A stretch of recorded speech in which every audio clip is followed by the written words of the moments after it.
Evelyn Carter, a former Marine Corps captain, had seen war zones, led rescue operations, and survived some of the toughest missions. Yet, she never imagined that stopping at a convenience store one evening would put her at the center of a legal storm that would shake the foundation of her country's justice system. It all began on a quiet evening as Evelyn pulled into a small-town gas station, glancing at the navigation app on her phone to confirm her route. Sergeant Randall Graves, a veteran officer with a well-documented history of aggressive policing, spotted her vehicle. Something about her presence irked him. Perhaps it was her calm demeanor, or maybe he just needed an excuse to assert his authority. The bright glare of his flashlight beamed through her windshield as he approached, his expression hard and unreadable. "Step out of the car," he ordered brusquely, his voice edged with expectation. Evelyn raised an eyebrow, but kept her tone neutral. "Is there an issue, officer?" "Ow! Now," Graves snapped, ignoring her question. Years of military training had taught Evelyn how to handle high-tension situations. Instead of pushing back, she calmly complied, retrieving her ID and vehicle documents as she exited the car. But she quickly realized that Graves wasn't interested in routine procedure. He wanted control. "Why are you here?" he interrogated. "Just passing through," she replied, measured but firm. His frustration mounted. When Evelyn didn't cower under his aggressive questioning, he suddenly shoved her against the police cruiser. Resisting arrest, he muttered under his breath as he tightened the handcuffs around her wrists. By the time she was booked at the station, Graves had already written up a falsified report, claiming she had attempted to grab his firearm. As far as the system was concerned, his word carried more weight than hers. But what Graves didn't realize was that he had picked the wrong person to frame. Evelyn sat in the defendant's chair, her hands folded, her dark brown eyes steady as she watched the prosecution present its case. She had faced down enemies in combat, but this was a different battlefield, one where the truth was often buried beneath lies and bureaucracy. Graves took the stand, his confidence unwavering. "The defendant was uncooperative and became aggressive," he testified. "She refused to comply and reached for my weapon, leaving me no choice but to restrain her." Murmurs filled the courtroom. Evelyn's attorney, a young but sharp defense lawyer named Adrian Lowe, leaned closer. "We need more than your word against his," he whispered. Evelyn gave a knowing smile. "Trust me, Adrian. The truth has a way of surfacing when the time is right." When it was her turn to speak, she stood with the composure of a seasoned leader. "I was checking directions when Sergeant Graves approached," she explained. "He didn't follow standard procedure. He immediately treated me as a suspect." The prosecutor pounced. "So you admit you didn't obey his instructions immediately?" Evelyn met his gaze, unwavering. "I asked why I was being detained, which I have the right to do.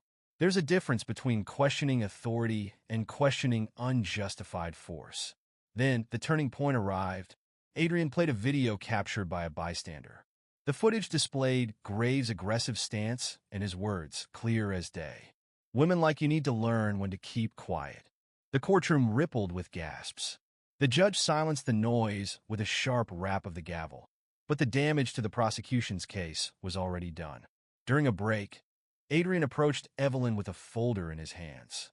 "We got it," he said, eyes gleaming. "Graves' personnel file, dozens of complaints, mostly from women and minorities. Internal reviews were buried, but we pulled them up." Evelyn nodded, exhaling slowly.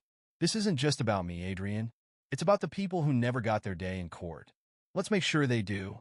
Back in session, Adrian presented the damning evidence. Graves, once smug, now looked uneasy. The jurors shifted in their seats. The prosecution had no counter. Then Evelyn delivered the final blow. "I am Captain Evelyn Carter, U.S. Marine Corps, retired," she stated. The courtroom went silent. Jurors exchanged glances. "For over 20 years, I fought to protect the principles of justice and integrity. I defended my country overseas, only to come home and be treated as a criminal without cause.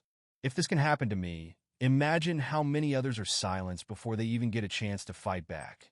Graves' face drained of color. The jury deliberated for less than an hour. When they returned, the foreman announced, "Not guilty." But Evelyn's victory went beyond her own acquittal. The jury formally recommended an internal investigation into Sergeant Graves and the department's practices. The judge, visibly troubled, ordered a comprehensive review of Graves' past cases. Outside the courthouse, reporters swarmed her, cameras flashing. She stood tall, shoulders squared. "This isn't about revenge," she told them. "It's about reform. Law enforcement holds great power, but with that power must come accountability. Today, we took a step toward justice." Her story spread across the nation, sparking debates on police accountability. Departments re-examined their training policies. Internal affairs divisions faced mounting pressure to address misconduct. Graves was dismissed and eventually indicted on multiple charges. But Evelyn's greatest victory wasn't in one courtroom. It was in the national conversation her case ignited. She was soon invited to speak at law enforcement seminars, advocating for ethical policing and proper use of authority. Her perspective, both as a military veteran and a survivor of abuse of power, resonated deeply. Months later, standing outside a new courthouse where another officer faced trial, Evelyn's phone buzzed. Another police academy wanted her to speak. She smiled. The fight wasn't over, but she knew she had already made a difference.